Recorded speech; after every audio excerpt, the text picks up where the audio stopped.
My daughter said to me, "Let's have dinner together, Mom," as if nothing was wrong. But when the waiter locked the front door, I understood I wasn't getting out of there so easily.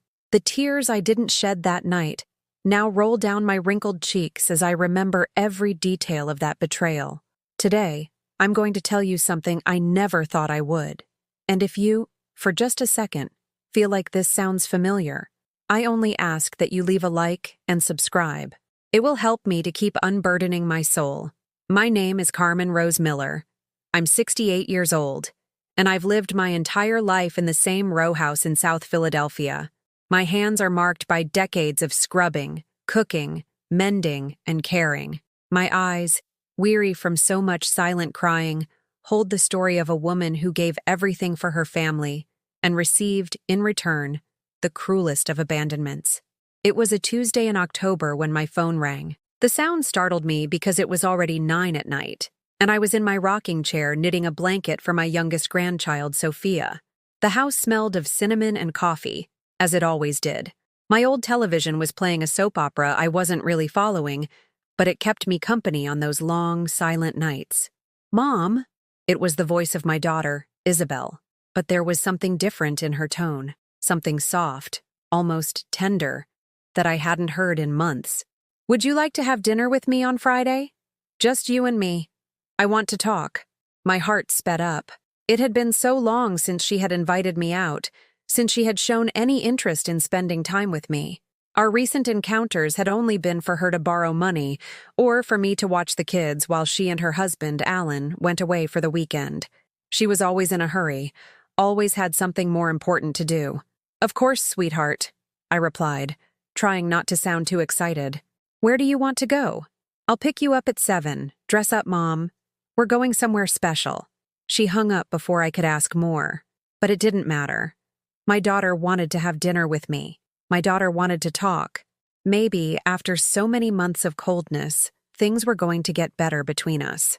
I spent the next 3 days deciding what to wear. I took out my sky blue blouse with the hand-embroidered flowers, the one my dearest friend Brenda had given me before she passed away.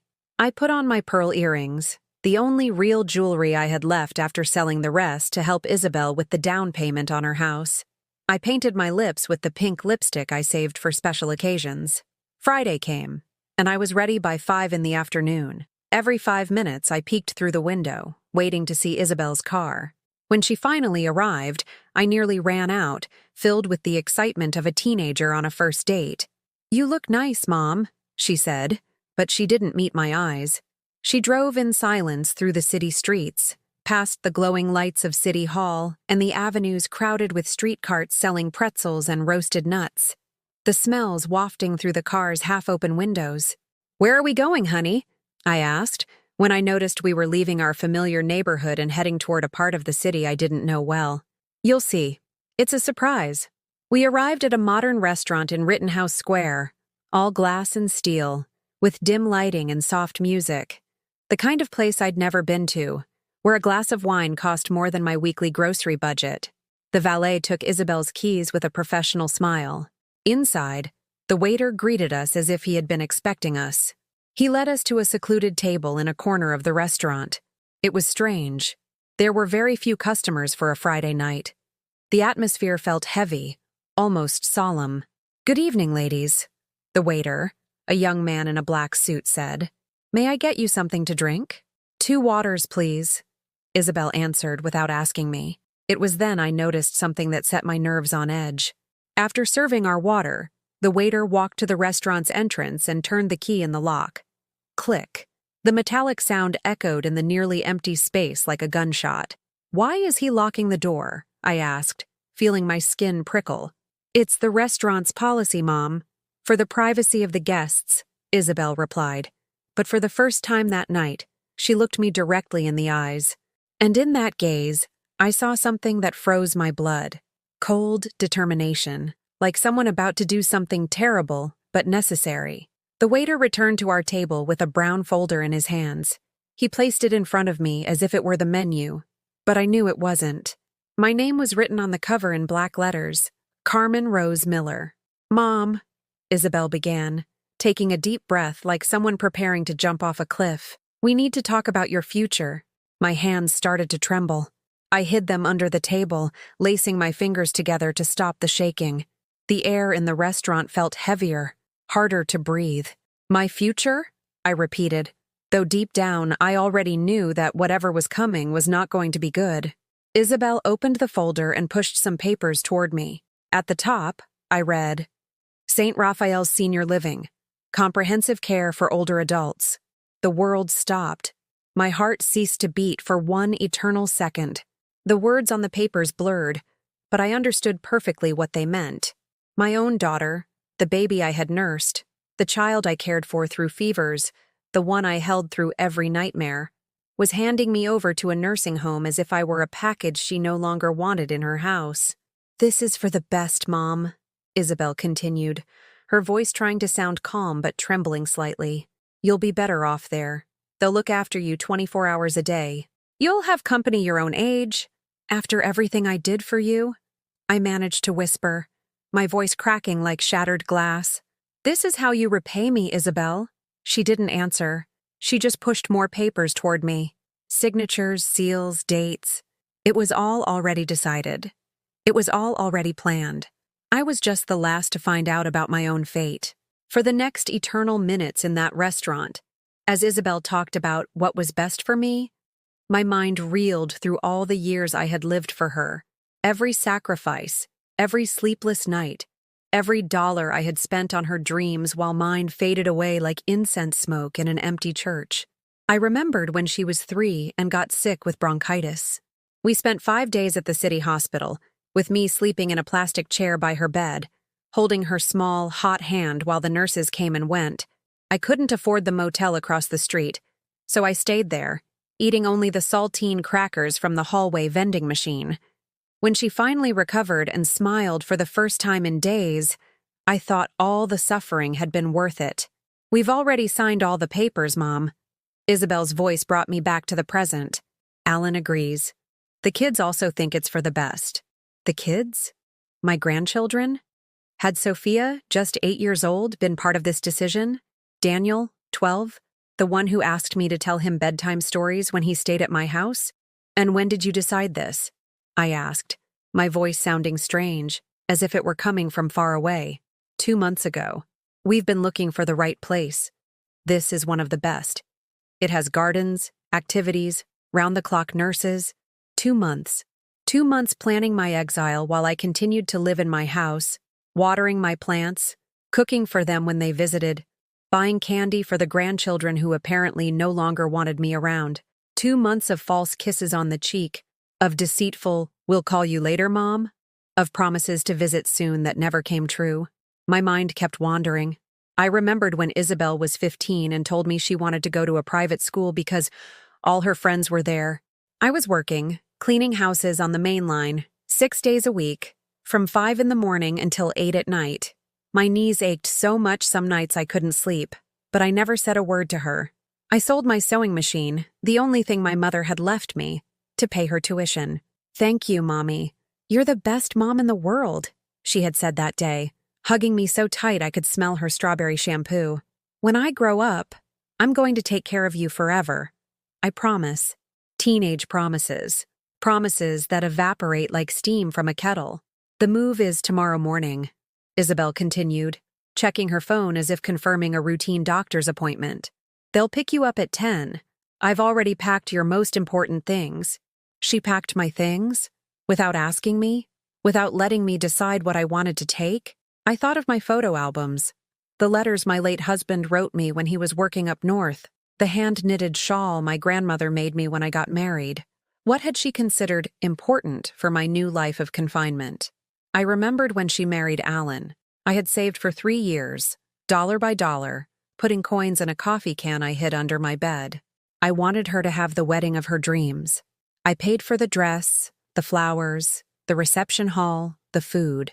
I was left with no savings, but seeing her walk down the aisle with that radiant smile filled my heart with a happiness I thought would last forever.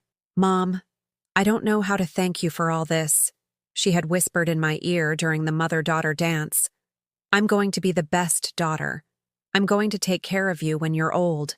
This family will always be together. More promises. More words carried away by the wind like wisteria blossoms in a spring storm. When Daniel and Sophia were born, I was the one who cared for them in the first few months. Isabel had a C-section with Daniel and couldn't lift anything heavy. I stayed at her house for 6 weeks, getting up every 3 hours to make bottles, change diapers, and rock the baby to sleep so Isabel could rest. It was the same with Sophia. I slept on their living room sofa for 2 months, never complaining about my aching back, never mentioning I missed my own bed. "I don't know what we'd do without you, Mom," Alan would say to me in those days, as I folded the tiny baby clothes. "You're an angel. The kids are so lucky to have you as a grandmother."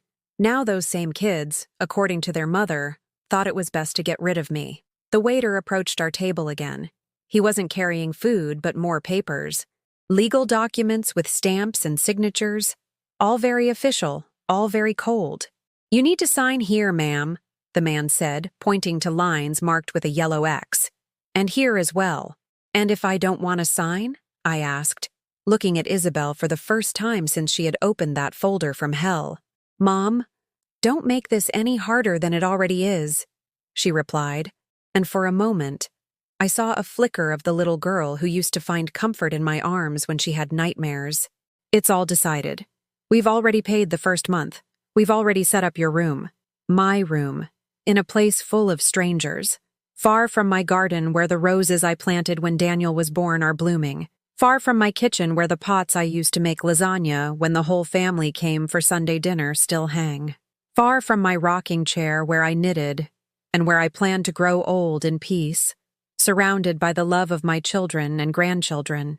And my house?" I whispered. "Alan already spoke with a real estate agent. We're going to sell it. The money will go toward paying your expenses at the residence." She quickly corrected herself, as if changing the word made the reality less painful. My house. The house where Isabel had taken her first steps, where she had done her homework at the kitchen table, where we had cried together when her father died. The house that had been our refuge in storms, our safe place in the world. They were taking that away, too. I thought of Mr. Robert, my lifelong neighbor, who brought me tomatoes from his garden every summer. Of Mrs. Lucy, who came over for coffee on Tuesday afternoons to share the neighborhood gossip. Of Father Michael, who gave me communion on Sundays at St. John the Baptist, the same church where I had Isabel baptized 35 years ago. I was going to lose all of that, too. I wasn't just losing my family. I was losing my entire world. "Look, Mom." Isabel took my hand across the table. Her fingers were cold, like someone who had already made a terrible decision and just wanted to get the paperwork over with. "I know this is hard, but you'll see that you'll be grateful later. You'll have friends your own age, activities, medical care." I pulled my hand away.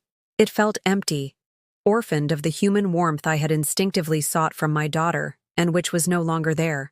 "When did I stop being your mother and start being your problem?" I asked her.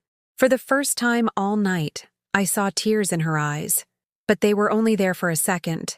She quickly dabbed them away with a napkin and hardened her expression again.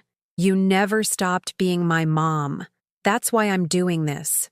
So you can have the care you deserve." A lie. We both knew it was a lie. I signed the papers with a trembling hand. Not because I wanted to, but because I understood I had no choice.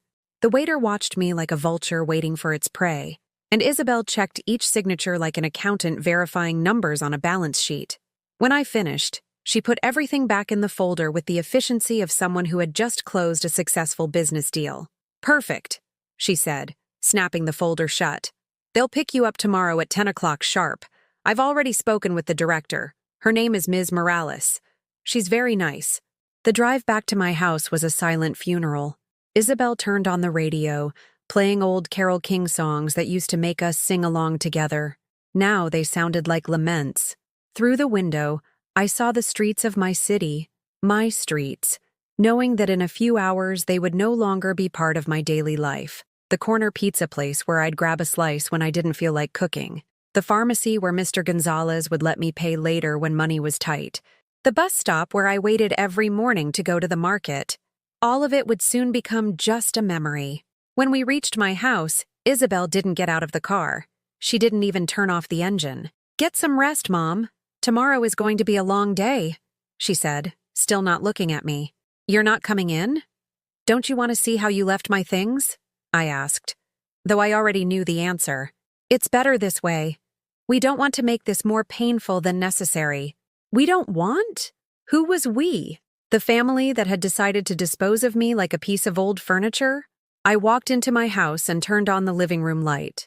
What I saw took my breath away. They had come in while I was gone. My own daughter had keys, of course, but I never thought she would use them to violate my home like this. My life was in boxes. Cardboard boxes marked with a black Sharpie. Clothes. Documents. Kitchen. As if my entire existence could be reduced to 3 or 4 basic categories. On the dining room table was a list in Isabel's handwriting. Things for the home. Things to sell. Things to throw away. I walked like a zombie toward my bedroom. My bed. The bed I had slept in for 20 years. Where I had mourned my husband. Where I had prayed every night for my children's happiness. Was stripped bare. They had taken the sheets, the pillows, even the mattress. Only the wooden frame remained, like the skeleton of something once alive. My closet was half empty.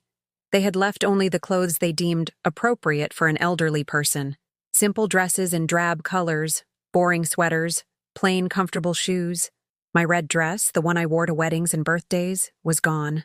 My high heels, though I hadn't worn them in years, had also vanished, as if they had decided that at 68, I no longer had the right to feel beautiful. In the kitchen, I found the most refined cruelty.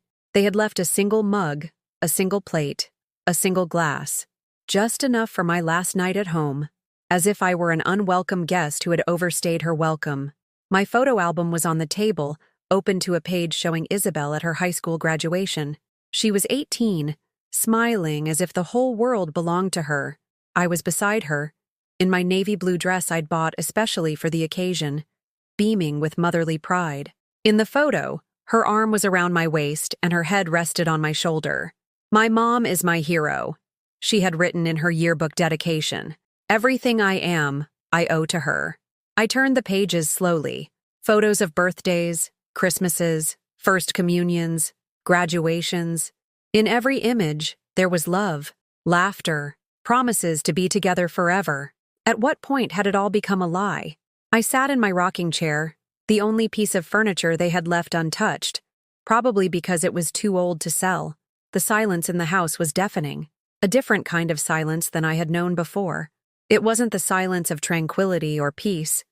It was the silence of abandonment, the silence of a house about to stop being a home. I tried to watch TV, but they had disconnected the cable. I tried to listen to the radio, but they had packed away my little transistor. I tried to call my friend Brenda, but then I remembered she had passed away last year. One by one, all the things that brought me comfort had been removed from my reach. Around midnight, hunger forced me to look for something to eat. In the refrigerator, I found an expired yogurt, 2 hard tortillas, and half an onion. In the pantry, a package of saltine crackers and a can of tuna. This was the farewell my daughter had planned for me, a last supper of leftovers. I made myself a chamomile tea in the one mug they had left me. It was a chipped mug, the kind you keep just in case, but never use for important guests. While I waited for the water to boil, I saw my reflection in the kitchen window. An old woman, with gray hair disheveled from the day's emotions, wearing a blouse that no longer seemed so elegant under the harsh fluorescent light. When had I become invisible to my own family? When had my words lost their weight? When had my presence become a nuisance instead of a blessing? I remembered the last time I had dinner with the whole family. It was in September for Sophia's birthday. I had made her favorite cake, chocolate with buttercream frosting, the same one I'd made for her since she was 3. I spent the whole afternoon in the kitchen, mixing it by hand because my electric mixer had broken months ago. When I arrived at Isabel's house with the cake, there was a table laden with food they had ordered from an expensive restaurant. My homemade cake looked humble and out of place next to those elegant preparations. Sophia tasted it out of politeness, said thank you without much enthusiasm, and went back to eating the French dessert Alan had brought. "It's too sweet, Grandma," she had said with the cruel honesty of a child. "The other one tastes better." That night, I took the entire cake back home with me. I ate it alone for a week, each slice more bitter than the last. The tea had grown cold in my hands as I remembered. I reheated it in the microwave, but it tasted different. Everything tastes different when you know it's the last time. At 2 in the morning, exhaustion overcame me. I lay down on the living room sofa because I couldn't bear the thought of sleeping in my empty bedroom. I covered myself with a thin blanket they had left, probably because it was too old to be considered sellable. I closed my eyes and tried to pray, as I had every night since I was a child, but the words wouldn't come. How do you ask God for strength when you feel He has abandoned you too? How do you thank Him for blessings when everything you considered a blessing has turned out to be a mirage? Instead of praying, I cried. I cried silently so as not to disturb the neighbors. I cried for the woman I had been and would never be again. I cried for the grandchildren who would grow up without ever truly knowing their grandmother. I cried for all the family dinners I would never cook again, for all the advice they would never ask for again, for all the family stories that would die with me in that home. But most of all, I cried for that 18-year-old girl who had called me her hero and who now treated me like a burden to be disposed of as discreetly as possible. When I finally fell asleep, I dreamed I was young again and Isabel was little. In the dream, she was running toward me with her arms wide open, shouting, "Mommy!" with that pure joy only children have. But when I tried to hug her, she vanished like smoke, and I was left alone in an empty place, screaming her name into the echo of my own laments. I woke to the sound of the doorbell. It was 10 o'clock sharp. They had come for me. 2 women dressed in white scrubs were waiting at my door. One was young, in her 30s, with a professional smile plastered on her face like a sticker. The other was older, in her 50s, with tired eyes that had seen too many goodbyes like this one. They came in a white van with the St. Raphael's Senior Living logo painted on the side. "Mrs. Carmen Miller?" the older one asked. "I'm Patricia, a nurse, and this is my assistant, Monica. We're here for you." It sounded like a routine medical appointment, not as if they were taking me into exile. Monica walked in without an invitation and started carrying the boxes Isabel had packed. I stood in the doorway, taking one last look at my living room, my kitchen, the hallway where the family photos had hung for years, now packed away in cardboard. "Do you need anything special before we go?" Patricia asked me in that gentle voice nurses use with scared children. I wanted to say yes, that I needed time, that I needed an explanation for how my life had come to this, that I needed a sincere hug from my daughter. But Isabel hadn't come. She hadn't even bothered to be there for my farewell. "No," I whispered, and I closed the door to my house for the last time. The journey to the home took 40 minutes. Through unfamiliar streets toward the suburbs, where the buildings were newer and the sidewalks cleaner, but where everything felt artificial, like a stage set for tourists. Patricia tried to make small talk along the way, telling me about the excellent facilities and the recreational activities awaiting me. "We have craft workshops, dance classes, bingo on Fridays, and the most beautiful garden in the area," she said, as I watched my world disappear out the window. "You'll see. You'll feel right at home in no time." Home. The word sounded hollow, empty of meaning. How could I feel at home in a place where I was a stranger, where no one knew my story, where no one had chosen me? St. Raphael's Senior Living turned out to be exactly what I had imagined. A 2-story building painted a peach color, with perfectly manicured gardens that seemed more decorative than real. The entrance had fake columns meant to convey elegance, and a gold plaque proclaiming, "Your new home away from home." Even the lies had a sign. Ms. Morales, the director, greeted me with the enthusiasm of an insurance salesperson. She was a slim woman in her 50s, with perfectly coiffed hair and a business suit that screamed efficiency. Her office was filled with diplomas and photos of her with local officials, as if she constantly needed to prove her importance. "Mrs. Miller, so wonderful to finally meet you," she exclaimed, shaking my hand with a grip that was too firm. "Your daughter has told me so much about you. What a devoted daughter you have. So concerned for your well-being." Devoted. That was an interesting way to describe someone who had planned my confinement behind my back for 2 months. "Allow me to show you your new facilities," she continued, rising from her desk with an energy that I found exhausting. "I'm sure you're going to love them." The tour was like visiting a hotel for ghosts. Long hallways with linoleum floors that gleamed under fluorescent lights, walls decorated with generic landscapes that evoked no particular place. There were plastic plants in clay pots pretending to bring life to spaces that felt utterly dead. "Here we have the activities room," Ms. Morales explained, pointing to a large room filled with round tables where several elderly people were playing cards or dominoes in silence. No one was laughing. No one looked particularly happy. They were just keeping their hands busy while their minds wandered to other places, other times. "And this is our main dining hall," she went on, showing me a room with tables for 4, plastic tablecloths, and uncomfortable-looking metal chairs. "We serve 3 nutritionally supervised meals a day. No junk food here." My mind immediately flew to my kitchen, where I had cooked for decades according to my own taste and my family's, where the smell of roasting peppers mixed with fried onions and the spices I had inherited from my mother. Here, the dining hall smelled of disinfectant and institutional food. "Your room is on the 2nd floor," she informed me as we climbed stairs with stainless steel handrails. "It's one of our nicest single rooms." The room was small but clean. A single bed with hospital-style rails, a built-in closet, a plastic chair, and a window overlooking the parking lot. The walls were painted a beige color that someone probably thought was calming, but I found it depressing. "You can put your family pictures here," she said, pointing to an empty shelf. "We always encourage our residents to personalize their space." Residents, another fancy word to disguise reality. We weren't guests or tenants or even patients. We were residents, as if we had voluntarily chosen to live in this antechamber of oblivion. Monica had brought my boxes and placed them in the middle of the room. My whole life reduced to 4 cardboard boxes that fit perfectly in a 10 by 12-foot space. "Do you need help unpacking?"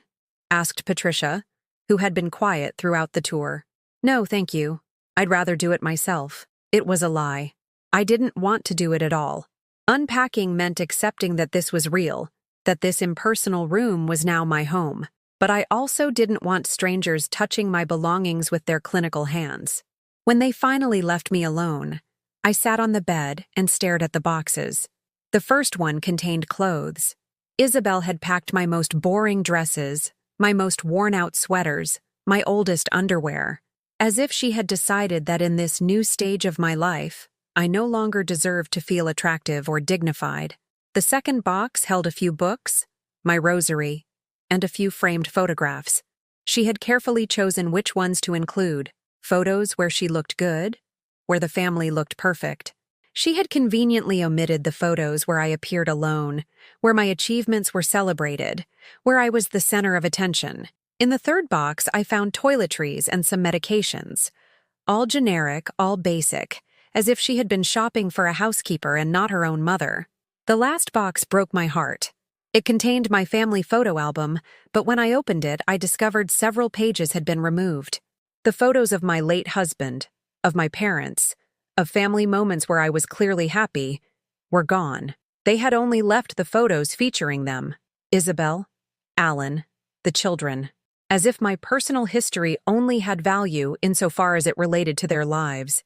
It was then that I understood completely. They hadn't brought me to a nursing home to take better care of me.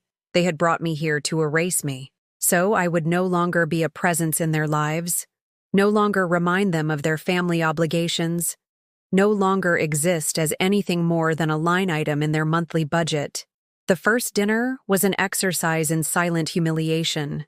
They sat me at a table with 3 women who looked like they had been there for years. Constance, a 75-year-old woman who had lost her memory and constantly repeated the name of a son who never visited. Rose, an 80-year-old who maintained a steely dignity, but whose eyes showed the deep sadness of someone betrayed by her own, and another woman who ate in silence while tears streamed down her wrinkled cheeks. "First night?" Constance asked me with a smile that didn't reach her eyes. "Yes. It gets easier," she lied kindly. "The first few months are the hardest." The food was exactly what I had expected: flavorless boiled chicken, bland vegetables, watered-down iced tea. Nothing like the Thanksgiving turkey I used to prepare, or the pot roast I cooked for family birthdays, or the baked ziti I made on Sundays when the whole family came over. That night, lying in a bed that wasn't mine, in a room that smelled like a hospital, listening to the nocturnal moans of other abandoned women, I understood that my life, as I had known it, was officially over. I was no longer Carmen Miller, the mother, the grandmother, the woman who had built a family with her own 2 hands. Now, I was just the resident of room 23, one more old woman in a building full of broken dreams and unkept promises. But in that darkness, as I listened to the hum of the air conditioning and the whispers of nurses changing shifts, something small but fierce began to stir inside me. A spark of anger I didn't know I had, a seed of rebellion that had been dormant for 68 years of pleasing others before myself. For the first time in my life, I started to wonder, what if instead of being the victim of this story, I could be the hero? I had been at St. Raphael's for 3 weeks when the first call came. It was a Tuesday afternoon, during the mandatory rest period, where they made us sit in the common room and watch soap operas no one had chosen. The ringing of the phone in Ms. Morales' office was clearly audible from where we sat, and when I heard my name, my heart fluttered like a teenager waiting for a call. "Carmen, you have a phone call," Monica announced in that kindergarten teacher voice they used with us. "It's your daughter." I walked to the office with steps I tried to make dignified, but inside I felt a mix of hope and terror. Had Isabel come to apologize? To tell me it was all a terrible mistake? To take me back home? "Mom?" Isabel's voice sounded distant, as if she were speaking from another planet. "How are you? Have you settled in?" Settled in? As if being in a nursing home was something a mother should happily adapt to. "I'm fine," I lied, because after 68 years, I still believed it was my job to make my children comfortable, even when they were destroying me. "Good. Look, I'm calling because I need you to sign some papers. The notary says we need your authorization to sell the house. I'm going to stop by tomorrow so you can look them over. Sell the house. My house. The house where I had raised my daughter, mourned my husband, and stored 40 years of memories in every corner." She said it as if she were asking my opinion on what to have for dinner. "I'm not signing." The words left my mouth before my brain could stop them. There was a silence on the other end of the line, a silence so profound I could hear my own heart beating in my ears. "What do you mean you're not signing?" Isabel asked, and for the first time in weeks, I heard real emotion in her voice. Surprise, annoyance, maybe even fear. "You heard me. I'm not signing any papers to sell my house." "Mom, you're not thinking clearly. We need that money to pay for your expenses here. This place is expensive and why is it my responsibility to pay for a place you put me in without asking?" Another silence. Longer this time. "Look, Mom, let's talk about this tomorrow. It's clear the change has made you a bit confused. Confused. As if finally standing up for my rights was a symptom of senility. "I'm not confused, Isabel. For the first time in years, I'm seeing things with perfect clarity." I hung up before she could reply. My hands were shaking, but not from fear. They were shaking with something I hadn't felt in decades. Power. The power to say no. The power to refuse to participate in my own destruction. Ms. Morales, who had overheard the entire conversation from her desk, looked at me with an expression that mixed surprise with disapproval. "Mrs. Miller, I understand that changes are difficult, but it's important to maintain harmonious relationships with your family," she said in the condescending tone she reserved for problem residents. "Harmonious?" I repeated, feeling the rage that had been hibernating in my chest begin to expand like hot steam. "Does the way they brought me here seem harmonious to you, with tricks and betrayal? Your daughter only wants what's best for you. My daughter wants what's best for her. There's a difference." That night, I couldn't sleep. Not because of the sadness that had been my constant companion since my arrival, but because of a strange energy coursing through my veins like electricity. For the first time in 3 weeks, I hadn't cried before going to bed. For the first time since I could remember, I had fought for myself. The next day, Isabel arrived promptly at 3 in the afternoon. She was dressed in black, as if attending a funeral, and she carried a folder full of documents and an attitude that suggested this would be a brief, non-negotiable conversation. We sat in the visiting room, a depressingly cheerful space with pink vinyl armchairs and plastic plants, meant to create a homey atmosphere. Other families occupied the nearby tables, sons visiting out of obligation, grandchildren staring at their phones while their grandparents tried desperately to get their attention, wives bringing sweets to husbands who no longer recognized them. "Here are the papers," Isabel said, opening the folder like a case file. "The notary has already reviewed everything. We just need your signature here, here, and here." She pointed to the lines marked with a yellow X, just as she had in the restaurant a month ago. The same cold efficiency, the same assumption that I would sign without question, without resistance, without a fight. I took the papers and read them slowly. Every word, every clause, every condition. Isabel drummed her fingers on the table impatiently, checking her phone every few seconds as if she had more important things to do than be there with me. "How much are you selling it for?" I finally asked. $450,000. It's a good price, considering the condition of the house. $450,000. The house where I had invested my entire life, where I had faithfully paid every mortgage payment for 20 years, where I had made every improvement with my own hands and my own savings.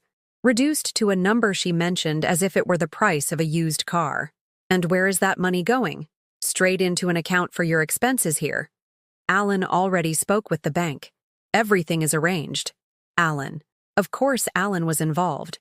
The man who had never said more than 5 consecutive words to me was now managing the money from the sale of my house. "In an account under whose name?" "Mine, obviously, so I can manage your finances without any complications." There it was. The naked, raw truth. They didn't just want to lock me away. They wanted to control every penny from the sale of my life's work.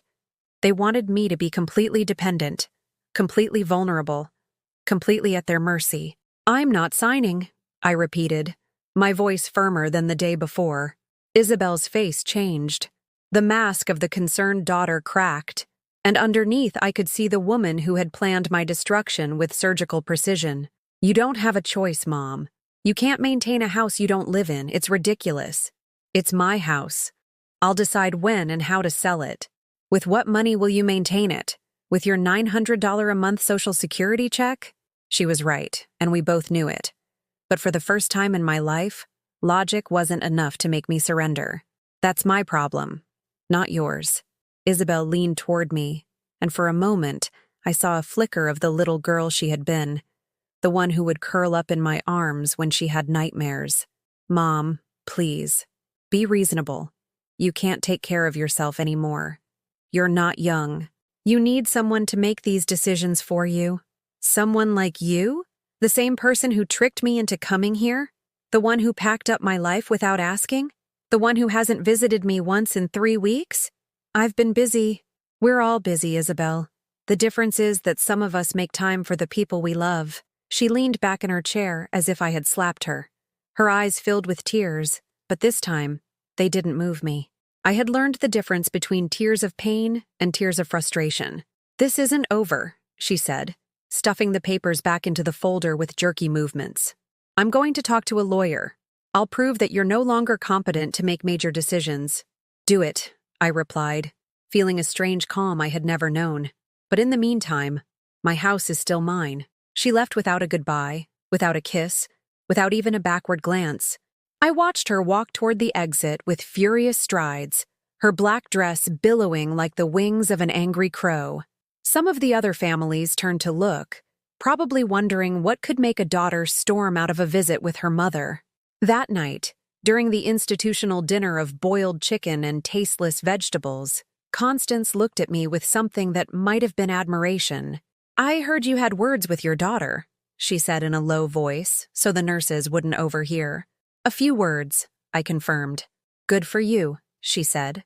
"At my age, I've learned that sometimes the only dignity we have left is the dignity we refuse to surrender." For the first time since I arrived at the home, I smiled a genuine smile. Not a polite smile or a dutiful smile. A real smile that came from a deep place inside me that had been dormant for far too long. That night, before sleeping, I stood in front of the small mirror in my room and truly looked at myself for the first time in years. I saw a 68-year-old woman with wrinkles that told stories of love and sacrifice. I saw a woman who had given everything for her family and had received betrayal in return. But I also saw a woman who had found her voice after decades of silence. "Hello, Carmen," I said to my reflection. "It's nice to finally meet you." And for the first time in 3 weeks, I slept soundly. A week after my first no, they all came together. Like a firing squad dressed in their Sunday best, they appeared in the visiting room. Isabel, Alan, Daniel, and Sophia. It was the first time I had seen my grandchildren since they had locked me in here, and my heart gave a painful lurch at the sight of them. So grown, so distant, so uncomfortable being in the same room as their problem grandmother. Daniel, my 12-year-old grandson, avoided looking at me. Sophia, 8, hid behind her father's legs as if I were a dangerous stranger. Alan maintained that look of superiority he had always used with me, like an auditor reviewing the books of a bankrupt company. "Hello, Mom." Isabel greeted me with a coldness that could have frozen the coffee being served at the next table. "We brought the kids to see you." It was a transparent lie. She had brought them as emotional ammunition, hoping the presence of my grandchildren would soften me enough to sign those damned papers. "Hello, my loves," I said to Daniel and Sophia, holding out my arms to them. Neither of them moved. They stayed glued to their parents as if my hug could infect them with something terrible. "Say hello to your grandmother," Alan ordered them with that boss-like voice he used for everything. "Hi, Grandma," they said in unison, like robots programmed for minimal courtesy. We sat around one of the visiting room tables. The tension was so thick you could cut it with a knife. Sophia played on her tablet. Daniel stared at his phone, and Isabel and Alan watched me like vultures waiting for the right moment to strike. "The kids miss you so much," Isabel began, using that syrupy voice she reserved for her biggest lies. "They ask about you every day." I looked at my grandchildren. Sophia was completely absorbed in her game. Daniel had said exactly 0 words to me since he arrived. Yes, I could see how much they missed me. "Really?" I asked them directly. "Do you miss me?" Daniel shrugged without looking up from his phone. Sophia kept playing as if she hadn't heard the question. "Of course they do," Isabel answered for them. "But they understand that you're better off here, that you need special care." "What kind of special care do I need?" I asked, looking directly at Alan. It was the first time I had asked him a direct question in years. "Well," he stammered, clearly uncomfortable having to justify his decision to my face. "Age brings complications. It's better to be safe than sorry." "What complications?" "I walk perfectly. I cook. I clean. I manage my own money." "Mom, don't make this harder," Isabel interrupted. "We already made the decision with your well-being in mind." "My well-being? Or yours?" Alan sat up straighter in his chair, adopting the businessman posture he used when he wanted to intimidate someone. "Look, Carmen," he said, using my first name without the Mrs. Miller he had used for the 12 years he'd been married to my daughter. "We understand the change is difficult, but you need to accept reality. You can't live alone anymore. It would be irresponsible for us to allow it." "Irresponsible to whom?" "To you. To us. To the children." "To the children?" I repeated, looking at Daniel and Sophia, who were still completely ignoring me. "What responsibility do these children have for me? The responsibility of not having to watch their grandmother get hurt because she's stubbornly insisting on living alone," Isabel snapped, and for the first time I saw a flash of the genuine cruelty she had been hiding behind her feigned concern. "I see," I said, feeling something cold and hard settle in my stomach. "So this was never about my well-being. It was about your convenience." "Don't be ridiculous," Alan retorted, finally losing his composure. "We've invested time and money in finding you the best possible place." "Invested?" I cut him off, feeling the rage I had been accumulating for weeks finally find its voice. "With what money? With my money? With the money you want to get from selling my house?" "It's money you would have spent anyway on maintenance and utilities you can no longer manage on your own," he replied with the ruthless logic businessmen use to justify anything. "And who decided I can't manage anything on my own anymore? You two? Since when do you have the right to make decisions about my life?" "Since you started acting irrationally," Isabel said, and those words landed on the table like a bomb. The ensuing silence was deafening. Even Daniel looked up from his phone, sensing that something important had just happened. Sophia stopped tapping her tablet for the first time since they'd arrived. Irrational? I repeated slowly. Defending my rights is irrational? Refusing to sign papers I don't understand is irrational? Wanting to live in my own home is irrational? Mom, no. I stopped her, holding up a hand. Let me finish. For 68 years, I have been the most rational woman in the world. So rational that I sacrificed my own dreams for yours. So rational that I never complained when I worked double shifts to pay for your education. So rational that I smiled when you sold my jewelry to buy your house and never asked for it back. My voice had risen enough that other families in the visiting room were starting to look our way. I didn't care. So rational that when you brought me here with lies, my first reaction was to wonder what I had done wrong. But you know what? I don't want to be rational anymore. I want to be selfish. I want to be difficult. I want to be everything you say I am. I stood up, feeling an energy I hadn't experienced in decades coursing through my veins like molten lava. Daniel, Sophia, I said to my grandchildren, who were now staring at me with wide eyes. Your grandmother loves you.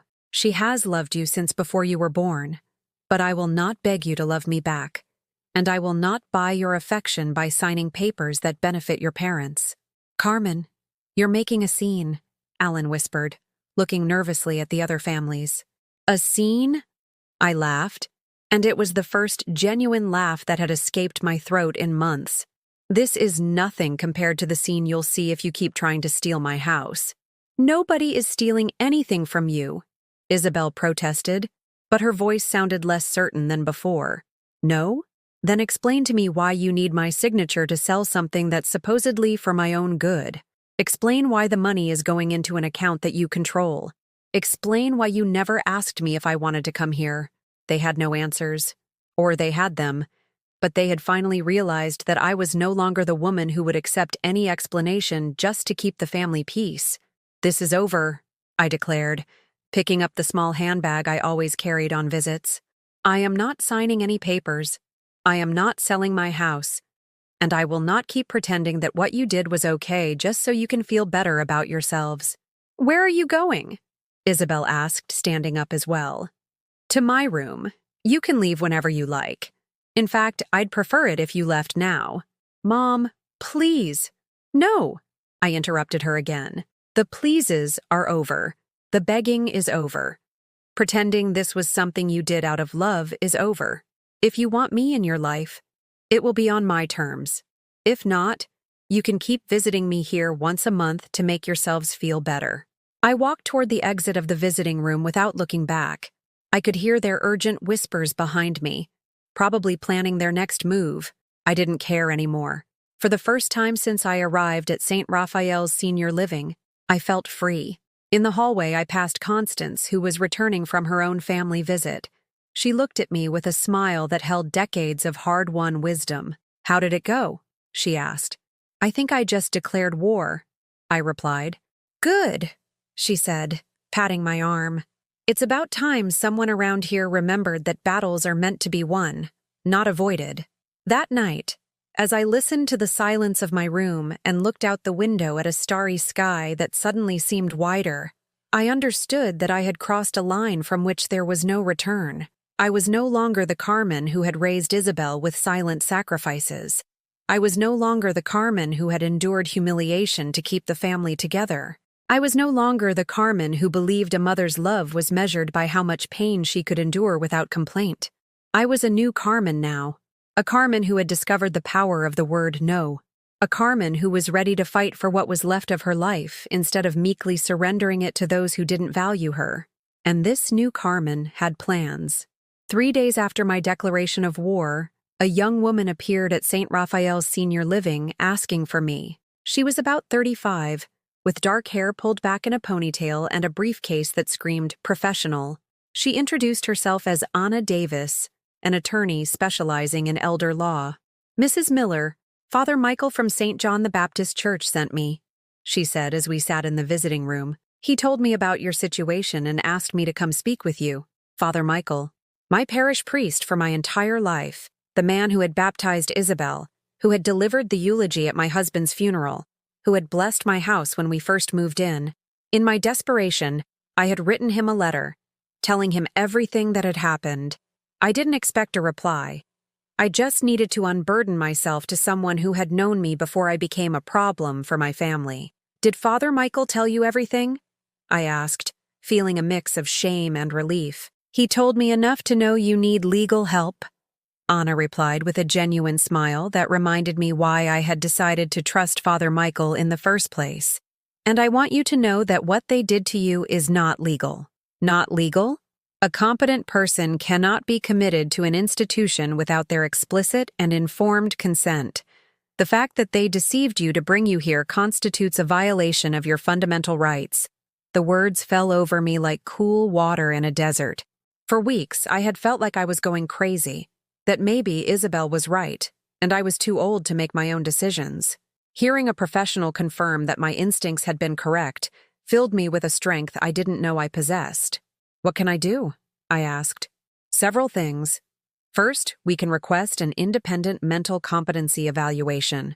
If the results confirm you are mentally fit to make your own decisions, we can proceed legally." "Proceed how?" "Sue for fraudulent confinement, regain full control of your finances, and if you wish, leave this institution immediately." Leave. The word sounded so beautiful it almost made me cry right then and there. "And my house?" "As long as you haven't signed anything, the house is still yours. No one can sell it without your authorization, no matter what your daughter says." Anna took a small digital recorder from her briefcase. "May I record our conversation? It will be useful as evidence."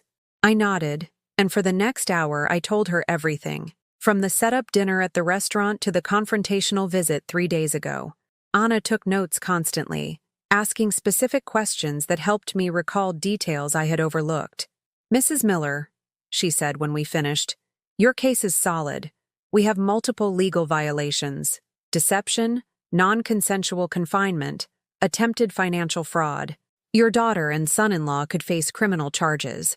"I don't want to put them in jail," I said instinctively, and I was surprised by my own response.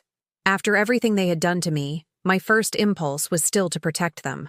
"That's your decision, but you need to know that you have the legal power to do so if you change your mind." We signed a legal representation agreement. Anna would work pro bono until we regained control of my assets, at which point her fees would come from my money, not Isabel's. For the first time in months, I was making a major financial decision for myself. A week later, Anna returned, accompanied by a forensic psychiatrist. Dr. Evans was an older man, in his 60s, with a gray beard and a way of speaking that reminded me of my late husband, direct but kind. "Mrs. Miller, I'm going to ask you some questions and give you some simple tests," he explained. "It's just to document that you are mentally capable of making decisions about your own life." The questions were easier than I expected. The current date, the president's name, basic math problems, remembering a list of words, explaining popular sayings. Then he asked me to tell him my story from the beginning. "According to my evaluations," he told Anna at the end, "Mrs. Miller is completely mentally and emotionally competent. She shows no signs of dementia, cognitive decline, or an inability to make informed decisions. Her confinement in this institution lacks any medical justification." Those words were my certificate of freedom. Anna filed the paperwork with a judge 2 days later. I didn't have to go to the courthouse. She handled everything. On Friday morning, she returned with a court order allowing me to leave St. E's.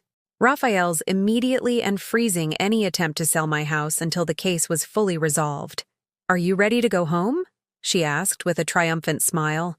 "I can leave today, right now, if you want." I packed my few belongings into the same cardboard boxes I had arrived with. Constance and Rose came to say goodbye. The 3 of us cried, but they were different kinds of tears. They cried because a friend was leaving. I cried because for the first time in 2 months, they were tears of happiness. "Promise you won't forget us," Constance said, hugging me like a daughter. "I'll come visit," I promised her. "And I'll bring real homemade food, not this garbage they feed us here." The drive back to my house was like being reborn. Every familiar street, every corner deli I recognized, gave me back pieces of myself I thought were lost forever. Anna drove in silence, understanding that this was a sacred moment for me. When we turned onto my street, I saw that someone had hammered a "for sale" sign into my front lawn. Anna immediately pulled it out of the ground and tossed it into her car. "This is going straight into evidence," she said with satisfaction. My house smelled musty and sad, but it was still my house. The furniture Isabel had deemed unsellable was still there. My old kitchen table, my favorite armchair, the queen-sized bed I had shared with my husband for 20 years. Everything was covered in dust, but it was intact. I opened all the windows, turned on all the lights, and put music on my old radio. The house slowly woke up, like a patient coming out of a long coma. Within an hour, it felt alive again. Anna stayed with me for the rest of the day, helping me get the gas and electricity reconnected and checking that everything was working properly. Before she left, she handed me a temporary restraining order. "If your daughter or son-in-law come to bother you, call the police immediately," she instructed. "This order keeps them away from you and your property until we resolve the case completely." That night, I cooked for the first time in 2 months. A pot roast, with roasted potatoes and green beans. Real food, with real flavor, in my own kitchen. Every bite tasted like freedom. After dinner, I sat in my rocking chair in the backyard. My roses had grown wild in my absence, but they were still blooming. The wisteria had climbed the wall all the way to my bedroom window. Everything had kept on living without me, waiting for my return. The phone rang at 10 o'clock. The caller ID showed Isabel's name. I let it ring until it went to voicemail. It rang again 5 minutes later.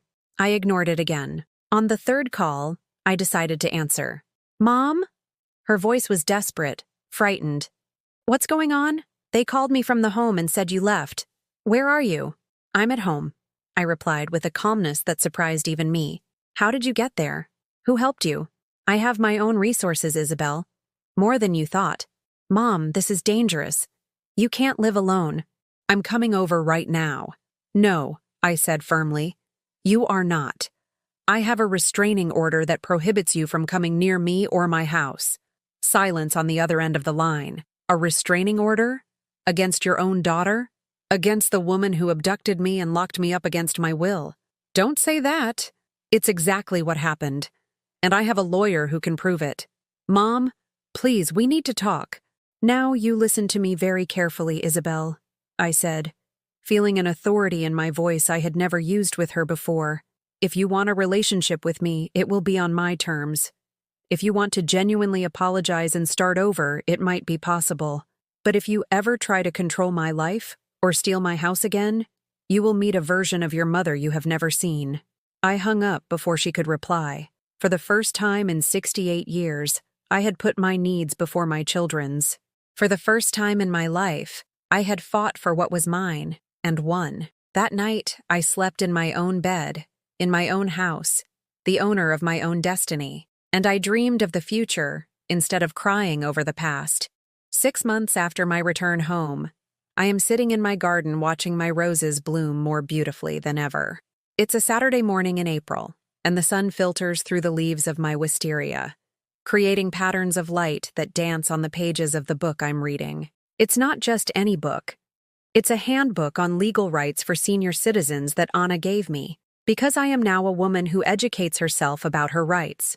The lawsuit against Isabel and Alan was settled 3 months ago. I didn't sue them for money. I sued them for dignity. The judge ruled in my favor on all counts: illegal confinement, attempted financial fraud, violation of fundamental rights. They didn't go to jail, but they now have a legal record that will follow them for the rest of their lives. More importantly, we set a legal precedent that will help other seniors in similar situations. My house no longer has a "for sale" sign. Instead, I have a small, custom-made sign that reads, "Carmen's Place. A free woman lives here." I had it made by a local craftsman, and my neighbor, Mr. Robert, helped me install it. He laughed so hard when I showed it to him that he almost fell off the ladder. "Mrs. Miller," he said, wiping tears of laughter from his eyes, "you were always free. You just know it now." He was right. Freedom wasn't given to me by the judge's papers or the restraining order. I found freedom the day I decided my own comfort and dignity were worth more than a false family peace. My days are my own now. I wake up when I want, eat what I fancy, read in my garden, and watch the soap operas that I like.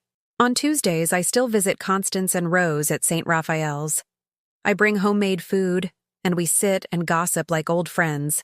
I've helped 2 other women there contact lawyers when their families tried to steal their homes. It turns out my case wasn't as unique as I thought. I've also started doing something I've never done in my entire life, things just for me. I enrolled in a painting workshop for seniors at the Community Arts Center. My paintings are terrible, but they are mine. I painted one of my roses, another of St. John the Baptist Church, and one of Constance smiling. I gave her that last one, and she cried so much I thought I'd done something wrong. It's just that no one has ever painted me before, she explained, drying her eyes. No one ever thought I was worth a painting. I also bought myself new clothes. Not age-appropriate clothes, but clothes I actually liked. A red dress, like the one Isabel had packed to be thrown away. A pair of shoes with a little heel that make me feel elegant when I go to church. A French perfume I saw in a magazine and wanted, just because. You look different, Father Michael told me after Mass last Sunday. You look more like you, more like me. Exactly. For decades, I had been Isabel's mom, my husband Robert's wife, Daniel and Sophia's grandmother. But I had never been just Carmen. Now, for the first time in my life, I am completely myself. Isabel tried to contact me several times during the first few months. She would leave voicemails that started with apologies and ended with justifications. I'm sorry you felt betrayed, but it wasn't our intention to hurt you, but we only wanted what was best for you. But there are a lot of buts when people don't want to take full responsibility for their actions. Finally, a month ago, she came to see me. Not at my house, because the restraining order is still in effect, but she waited for me outside the church after Mass. She looked older, thinner, with dark circles under her eyes that suggested the consequences of her actions hadn't let her sleep peacefully. "Mom," she said when she saw me come out. "Please, we need to talk." I looked at her for a long moment.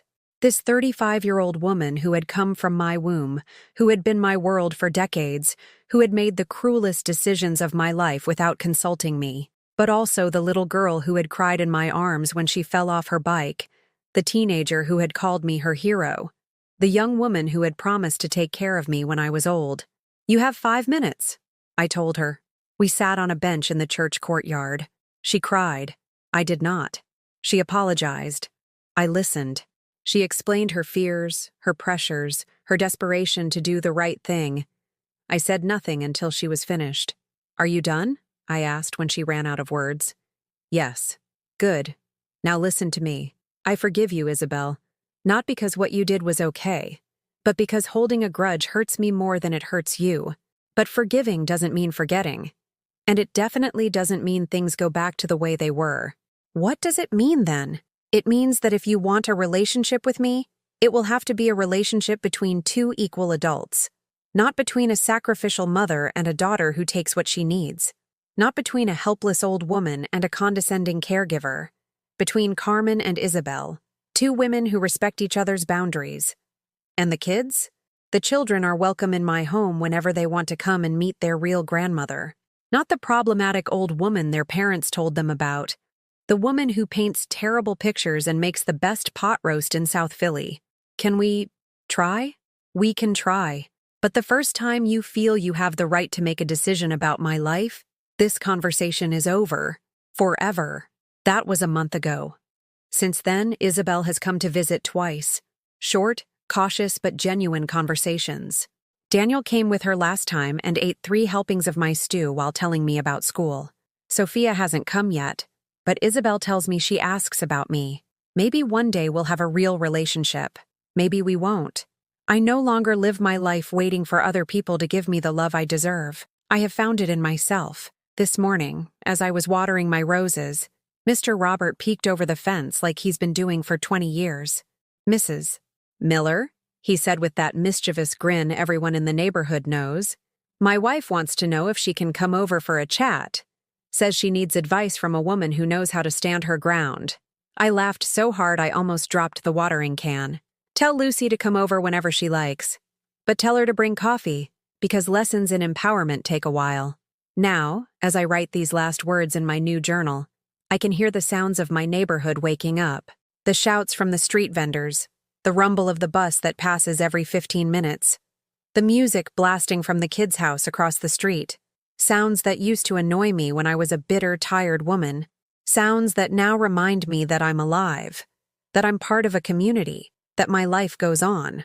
At 68 years old, I learned that it's never too late to say no. It's never too late to stand up for yourself. It's never too late to choose your own happiness over the comfort of others. It's never too late to become the woman you were always meant to be, because here I am, Carmen Rose Miller, sitting in my garden, in my house, living my life on my own terms.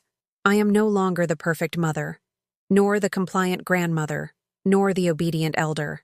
I am simply a free woman, and that, my dears, is more than enough. Have you ever experienced something like this? Do you know someone who has gone through a similar situation? Tell me about your experience in the comments. And if this story touched your heart, leave me your like and subscribe to the channel so this message can reach someone who needs to hear it, because we all deserve to live freely, no matter our age.